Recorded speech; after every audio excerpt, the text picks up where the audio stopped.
And sometimes officers will sometimes take it personally. Yes. So this is a lesson more for police officers watching this. Yeah. Don't take it personally. You got to be a punching bag sometimes, not, in a metaphorical sense. Like, people are going to want to vent. Let them vent at you. Be the counselor. Yeah.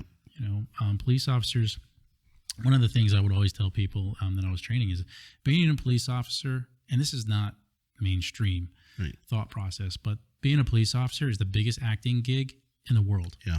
You have to put on so many different faces on a day-to-day basis. And some of those faces, some of those characters that you have to put on, you don't even know that you have to put that character on until you arrive to the scene. Yeah.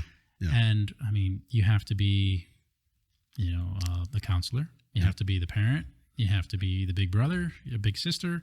Sometimes you got to be the pastor. Sometimes you have to be the pastor. Sometimes you have to be the medic. Yeah. Sometimes you have to be a firefighter. Yeah. I've run into burning houses. Yeah. Sometimes you're the referee. Sometimes you're the referee. And sometimes you're the parent. Yeah. And sometimes you got to be the asshole. Yeah. And sometimes you got to be super nice. Yeah. And yeah. And again, every way to try and, diffuse the situation. Right.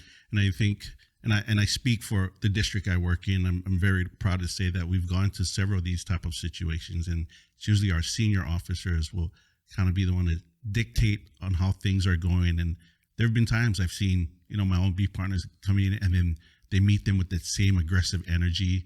And there's been a few times where I'll just jump in and kind of deflect it and start talking to them. And it gives that officer a time like, oh, crap. Yeah.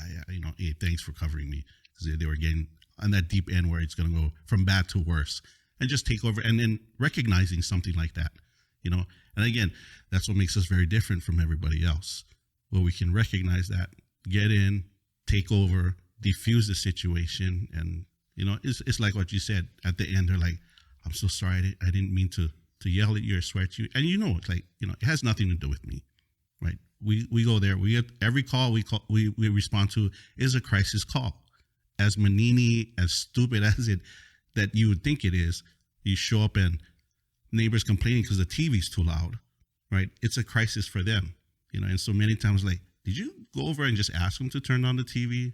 Oh, no, I don't want to talk to them. Yeah. It's like, okay. So you call the cops on them instead of going over and talking to your neighbor. Yeah. Yeah.